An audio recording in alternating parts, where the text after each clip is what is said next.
Good afternoon दोस्तों, स्वागत है आप सभी का एक बार फिर से LNIS के हिंदी यूट्यूब चैनल पर। और दोस्तों, हम जो यूपीएससी मेंस का general studies paper 4 ethics, integrity and aptitude यानी सामान्य अध्ययन प्रश्न पत्र 4 नीतिशास्त्र, सत्यनिष्ठा और अभिक्षमता की जो हमारी क्लासेज चल रही है दोस्तों, इसमें हम देख चुके हैं ये, और हम निर्धारक देख रहे हैं। मानवीय क्रियाकलापों में नीतिशास्त्र के निर्धारक, determinants of ethics in human actions, ये वाला टॉपिक हमारा कंटिन्यू था। तो आज जो इसमें थोड़ा सा रिमेनिंग है उसको कंप्लीट करते हैं और फिर हम देखेंगे मानवीय क्रियाकलापों में नीतिशास्त्र के परिणाम, consequences of ethics in human actions. ठीक है, इसके बाद ये कंप्लीट करेंगे। तो पहले जो रिमेनिंग था कल वाला वो देखते हैं। देखिए, कल हमने डिस्कस किया था, बताया था determinants of ethics in human actions क्या है, डिटर्मिनेंट्स यानी निर्धारक का आशय क्या है, यानी who will decide what is wrong and what is right, ये हम डिस्कस कर रहे थे। तो कल हमने बाह्य कारकों में देखा था, कानून को डिस्कस किया था कि कानून नैतिकता का निर्धारक है। हमने समाज को देखा था कि समाज नैतिकता का निर्धारक है। हमने धर्म को देखा था कि धर्म नैतिकता का निर्धारक है। और आंतरिक कारकों में हमने अंतरात्मा को देखा था। ठीक है, ये हम डिस्कस कर चुके थे। और ब्रीफ में हमने ये भी डिस्कस किया था, कर्म का परिणाम, कर्ता की भावना, इनके विद एग्जांपल्स आपको समझाए थे। मीन्स एंड एंड, साधन साध्य का जो विवाद है गांधी और कार्ल मार्क्स वाला, जिसको हम डिटेल में टॉपिक नंबर 5 में पढ़ेंगे, ये भी हमने कल डिस्कस किया था।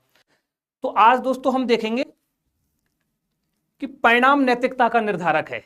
यानी कि कल हम आपको बता रहे थे कि आजकल आपने देखा होगा रिजल्ट बेस्ड सोसाइटी हो गई है, बिल्कुल परिणामोन्मुखी सोसाइटी हो गई है। अब उसमें क्या करते हैं, क्या बता रहा है परिणाम के हिसाब से, क्या परिणामोन्मुखी जो समाज हो गया उसमें क्या हो रहा है, परिणामोन्मुखी जो समाज है, यानी परिणाम यानी जो रिजल्ट है वो डिसाइड कर रहा है कि ये आपका कर्म उचित है और ये आपका कर्म अनुचित है, रिजल्ट बता रहा है। अब इसके अंतर्गत हम मेनली 2 सिद्धांत को पढ़ेंगे, सुखवाद हेडोनिज्म और उपयोगितावाद यूटिलिटेरियनिज्म। सुखवाद का ये टाइप है, इन दोनों को हम इसमें डिस्कस करेंगे। बट उससे पहले ना दोस्तों परिणामवाद को समझ लेते हैं। परिणामवाद क्या है? अब देखो, परिणामवाद एक परिणाम सापेक्ष नैतिक सिद्धांत है। ठीक है, जिसके अनुसार किसी व्यक्ति के कर्म के उचित या अनुचित, कि ये कर्म उचित है और ये कर्म अनुचित है, इसका निर्धारण कौन करता है? कर्म से उत्पन्न जो परिणाम है, जो रिजल्ट है, वो डिसाइड करता है, वो है परिणामवाद। अब देखो, ये जो वाद लगा हुआ है ना, इसको आपको समझा देता हूं, याद रखना बाकी जगह भी। जहां भी दोस्तों वाद लगता है ना किसी भी शब्द के पीछे, तो सामान्यतः वो सिद्धांति होता है कोई। जैसे हम बोलते हैं समाजवाद, सुखवाद और वादी, समाजवादी, सुखवादी, यानी कि जो समाजवाद के फॉलोअर्स हैं वो समाजवादी, जो सुखवाद के फॉलोअर्स है वो सुखवादी, उपयोगितावाद को मानने वाले उपयोगितावादी। ऐसे एक और भी कल आया था, सामाजिकरण। तो जिस शब्द के पीछे करण लग जाता है ना लगभग, तो एक प्रक्रिया को बताता है, समाजीकरण, राजनीतिकरण, करण का मीन्स एक प्रोसेस की बात कर रहा है। ठीक है, ये 2-3 शब्द है, ये आप ध्यान रखिएगा कहीं भी काम आए। तो परिणामवाद कैसा सिद्धांत है? परिणाम सापेक्ष सिद्धांत है, जिसमें रिजल्ट ये डिसाइड करता है कि ये सही है और ये गलत है, ये कर्म उचित है और ये कर्म अनुचित है।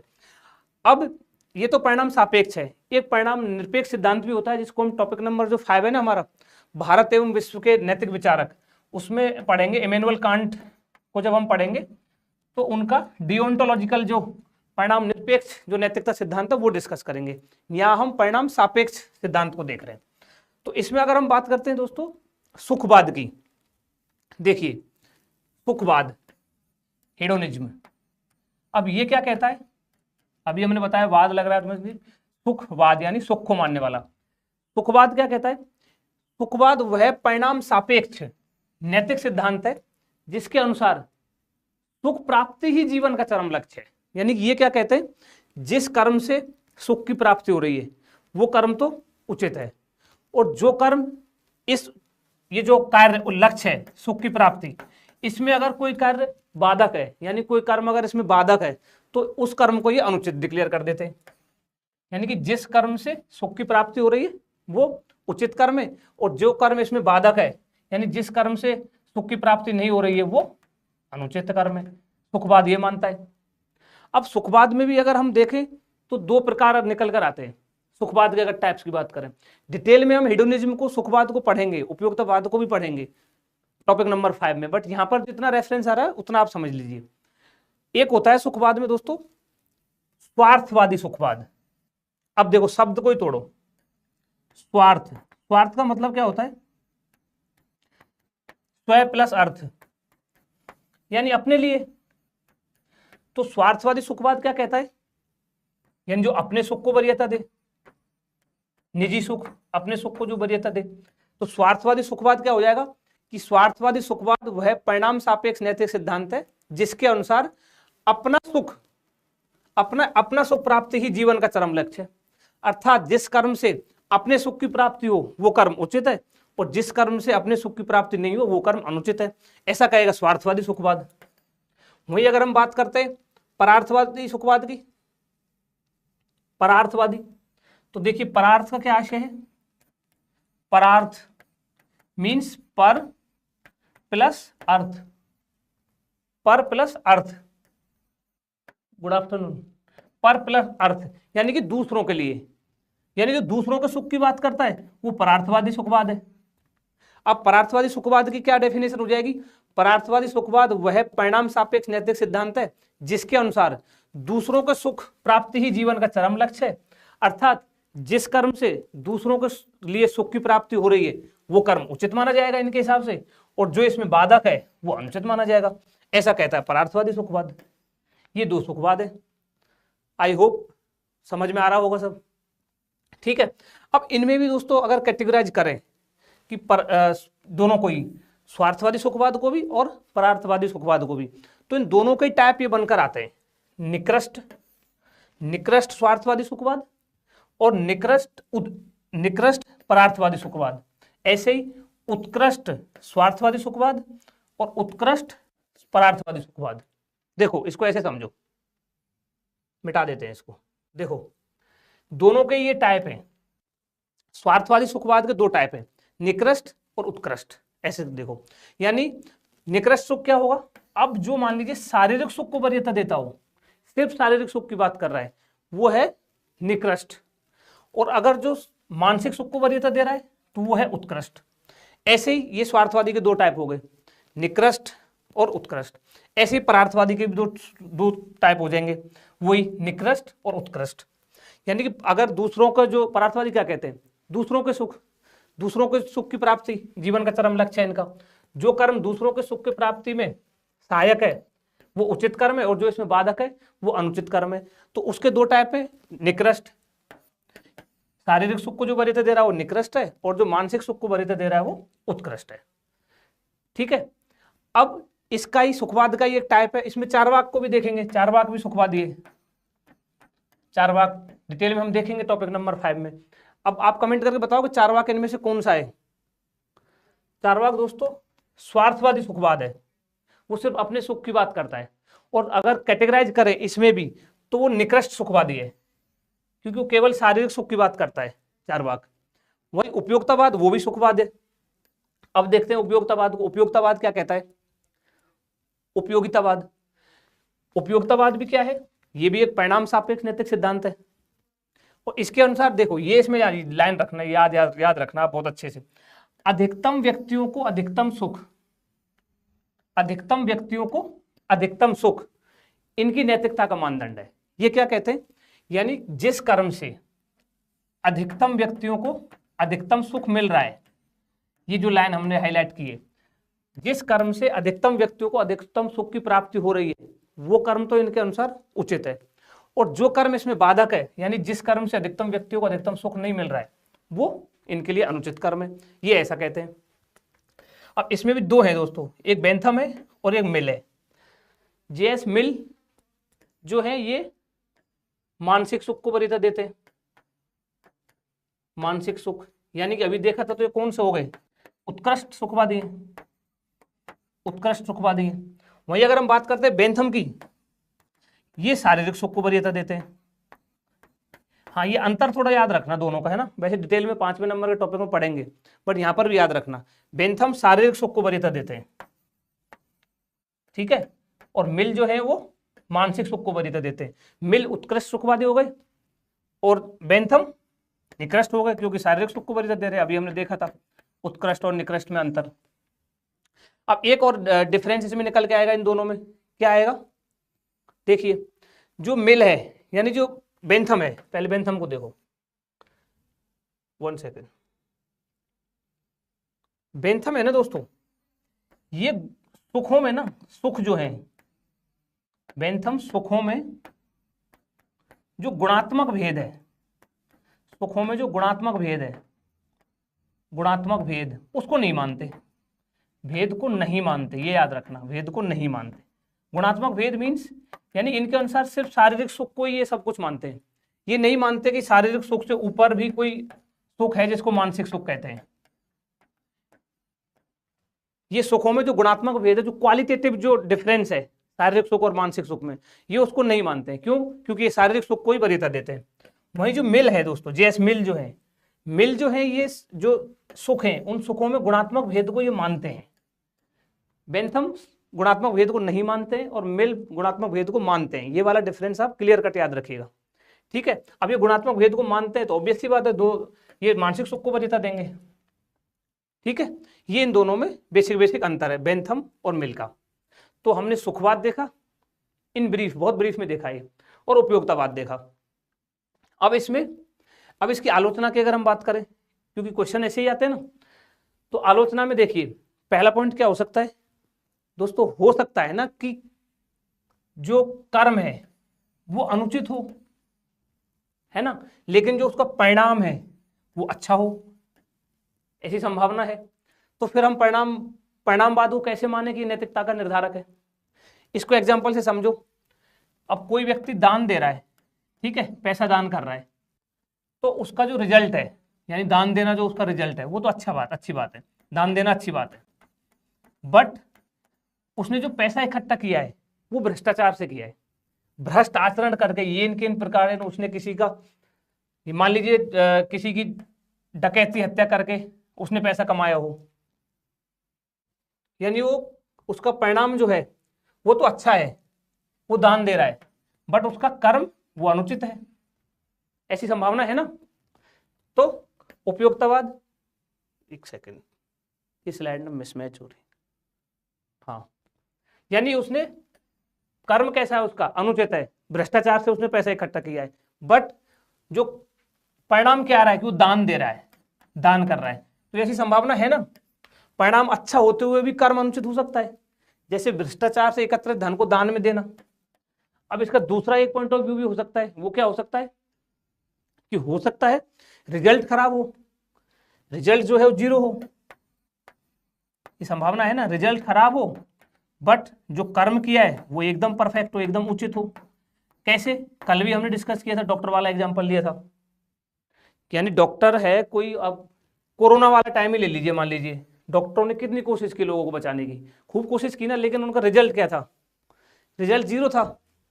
भाई मान लो डॉक्टर कोशिश कर रहे हैं पेशेंट्स को बचाने की, पेशेंट नहीं बच रहा है, तो डॉक्टर का कर्म तो उचित है ना, परिणाम ही तो अच्छा नहीं है, ये संभावना भी रहती है। और फिर हम लास्ट में कहेंगे दोस्तों, गीता के अनुसार अगर हम देखें, गीता जो फिलॉसफी है, गीता के मतानुसार अगर हम देखें, तो मनुष्य का केवल कर्म पर अधिकार है, परिणाम पर मनुष्य का कोई अधिकार नहीं है। अतः मनुष्य को निष्काम भाव से कर्म करना चाहिए। ये उपयोगितावाद की हमारी कुछ आलोचनाएं हो जाएंगी। अब देखते हैं दोस्तों हमारा जो आज का टॉपिक है, मानवीय क्रियाकलापों में नीति शास्त्र के परिणाम। ये कल अभी जो डिस्कस किया, ये हमारा कल का जो रिमेनिंग था हमने वो देखा था, ठीक है। अब देखते हैं consequences of ethics in human actions. अब देखो ये बहुत ही सिंपल सा टॉपिक है। पहले टॉपिक में सबसे सिंपल अगर जो हमारा टॉपिक है एथिक्स एंड ह्यूमन इंटरफेस, नीति शास्त्र तथा मानवीय सहसंबंध, उसमें अगर देखें तो सबसे जो सिंपल टॉपिक अगर मैं कहूँ तो ये वाला ही है कि मानवीय क्रियाकलापों में नीति शास्त्र के परिणाम क्या है, कॉन्सिक्वेंसेज क्या है।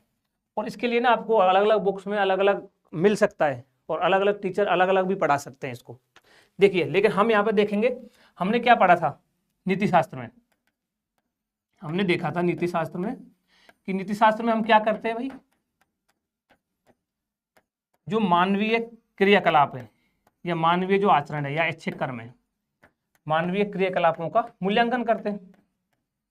मूल्यांकन कैसे करते हैं? मूल्यांकन में क्या करते हैं हम? डिसाइड करते हैं कि ये कर्म उचित है, यानी ये कर्म सही है, ये करना चाहिए, और ये कर्म अनुचित है। यही तो देखा था, ये कर्म उचित है और ये कर्म अनुचित है। ये हम नीति शास्त्र में देखते हैं। अब आप ही बताइए, कोई कर्म उचित है यानी कि आप अच्छा कर्म कर रहे हो, और एक कर्म आप अनुचित कर रहे हो। अब संभावना ज्यादा ये है कि अगर आप उचित कार्य कर रहे हो तो उसका परिणाम भी अच्छा आएगा। संभावना ये है, अच्छा काम कर रहे हो तो अच्छा परिणाम आएगा, ठीक है। बट अगर आप अनुचित काम कर रहे हो तो उसका बुरा परिणाम आएगा। सिंपल सी बात है, बुरा कर्म बुरा परिणाम, अच्छा कर्म अच्छा परिणाम। कर्म नियम भी यही कहता है, ठीक है। ये हमने देखा था। अब हम देखना चाहते हैं मानवीय क्रियाकलापों में। अब मानवीय क्रियाकलापों में अगर हम बात करें तो मानव का संबंध लगभग हर क्षेत्र में है। सामाजिक क्षेत्र में है, राजनीतिक क्षेत्र में है, आर्थिक क्षेत्र में भी है, धार्मिक क्षेत्र में भी है, पर्यावरणीय क्षेत्र भी है, प्रशासनिक क्षेत्र भी है, और भी कई सारे संदर्भ आ सकते हैं ना। तो अब हम इनमें एक एक करके ये देख लेते हैं कि जो सामाजिक क्षेत्र है, मान लीजिए उसमें अगर उचित कर्म कर रहे हैं, सामाजिक क्षेत्र में अगर उचित कर्म कर रहे हैं तो उसके क्या क्या कॉन्सिक्वेंसेज होंगे, क्या परिणाम होंगे? तो दो परिणाम होंगे, एक अच्छा होगा, अच्छा कर्म कर रहे होंगे तो, और अगर अनुचित कर्म कर रहे होंगे तो बुरा होगा, तो बुरा परिणाम आएगा। सीधी सी बात है। एक एक करके सब वो देख लेते हैं। राजनीतिक क्षेत्र में उचित कर्म करेंगे तो क्या अच्छे परिणाम हो सकते हैं, राजनीतिक क्षेत्र में अगर मानव अनुचित कार्य करेगा तो क्या परिणाम हो सकते हैं, आर्थिक क्षेत्र में भी क्या क्या हो सकते हैं, धार्मिक में क्या क्या हो सकते हैं। ये सब एक एक करके अभी डिस्कस कर लेते हैं। बहुत सिंपल है। देखिए, अगर हम बात करें सामाजिक क्षेत्र में, सामाजिक क्षेत्र में नीति शास्त्र के क्या क्या परिणाम आ सकते हैं। अगर उचित कर्म कर रहे हो तो अच्छा परिणाम आएगा, बुरे कर्म कर रहे हो तो बुरा परिणाम आएगा। अब अच्छे कर्म अगर कर रहे हैं तो सामाजिक क्षेत्र में क्या होगा? लिंग समानता बढ़ेगी, ऑब्वियस सी बात है। अस्पृश्यता, जो छुआछूत है, उसका निवारण होगा, छुआछूत का। सामाजिक न्याय बढ़ेगा, सिंपल सा है ना दोस्तों, ये अब जीएस में पढ़ते हैं ये सब चीजें हम। बंधुत्व की भावना बढ़ेगी, मानवतावादी दृष्टिकोण, कुरीतियों का निवारण होगा, सामाजिक सद्भाव, सामाजिक समरसता आएगी, भाईचारा तथा स्वच्छ भारत अभियान जैसे अभियान सफल बनेंगे, उनको बढ़ावा मिलेगा। ये अच्छे परिणाम आएंगे। वहीं मान लीजिए अगर सामाजिक क्षेत्र में अनुचित कर्म मानव करता है तो क्या क्या परिणाम बुरे हो सकते हैं? लिंग भेद बढ़ेगा, जाति भेद बढ़ेगा, छुआछूत बढ़ेगी, यौन उत्पीड़न बढ़ेंगे, नस्ल भेद बढ़ेगा, बाल विवाह, भ्रूण हत्या, अंधविश्वासों को बढ़ावा मिलेगा, दहेज प्रथा, भोगवाद को बढ़ावा मिलेगा, सामाजिक विषमता उत्पन्न होगी। ये सिंपल से चीजें हैं सामाजिक क्षेत्र की अगर हम बात करते हैं तो। ये पॉइंट्स जो है ना, ये पॉइंट्स आपको ऐसे वगैरह में बहुत हेल्प करेंगे, ठीक है। ये पॉइंट्स याद रखिएगा। पीडीएफ हमारे जो टेलीग्राम का हिंदी चैनल है वहां से डाउनलोड कर लेना, इसकी आ जाएगी क्लास के बाद, ठीक है। ये सामाजिक क्षेत्र की बात हो गई। वहीं अगर हम बात करते हैं राजनीतिक क्षेत्र में, अगर उचित कर्म करेंगे तो क्या परिणाम होंगे? लोकतंत्र सुदृढ़ बनेगा दोस्तों, अच्छे अगर राजनीतिक क्षेत्र में मानव अच्छे काम करेगा तो। लोक कल्याणकारी राज्य की स्थापना होगी, उसकी जो अवधारणा है वो साकारित होगी। साकारित हम का मतलब आपको बता ही चुके हैं, साकारित होगी मीन्स वो सच में धरातल पर आएगी।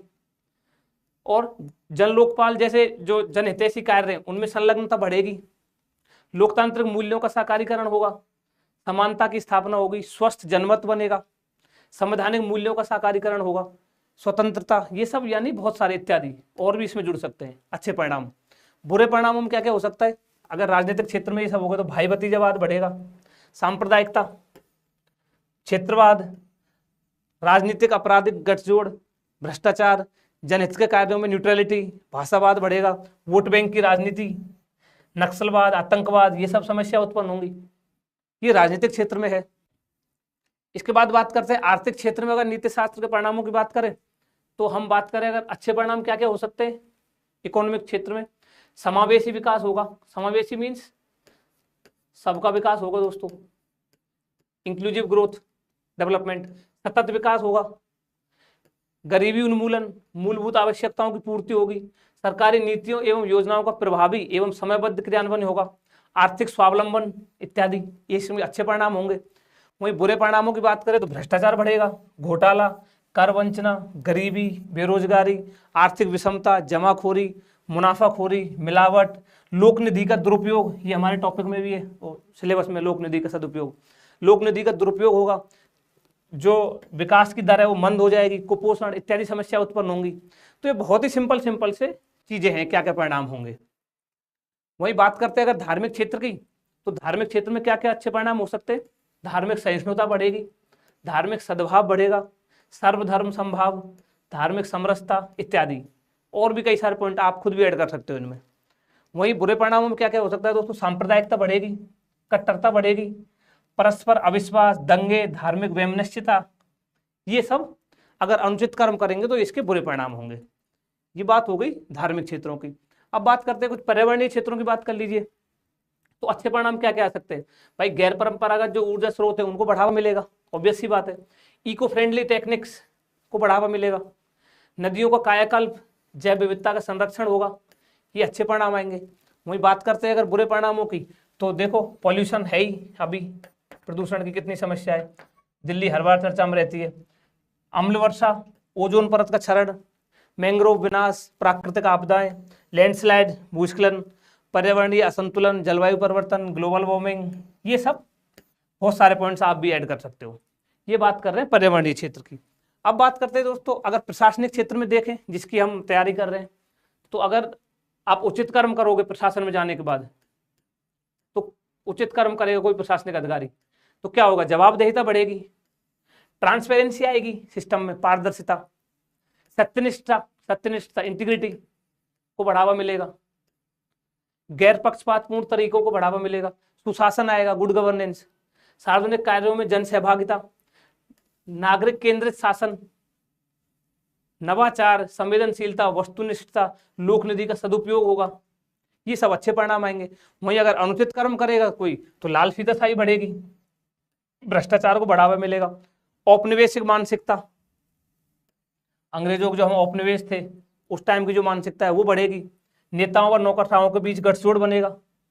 आप IAS IPS लगे हो, किसी नेता से मिले हुए हो, वो जो कहता है वही कर रहे हो उस जिले में और कुछ काम ही नहीं कर रहे हो दूसरा, ये सब होगा। अपने दायित्वों से पलायन होगा, घूसखोरी बढ़ेगी, राजनीतिक तरफदारी बढ़ेगी, दलगत निष्ठा, किसी खास राजनीतिक दल के प्रति प्रशासनिक अधिकारियों की निष्ठा बनेगी, पक्षपातपूर्ण व्यवहार होंगे, ये सब राजनीतिक प्रशासनिक क्षेत्र में नीति शास्त्र के परिणाम है। तो बहुत ही सिंपल सा टॉपिक था दोस्तों आज का। तो आज की क्लास को हम यहीं विराम देते, कल यानी कल तो संडे है, आप जितना अब तक पढ़ाया है उसको रिवाइज कर लेना, और बाकी जो भी आप सब्जेक्ट्स अपने लेके चल रहे हो उनको भी रिवाइज करते रहना।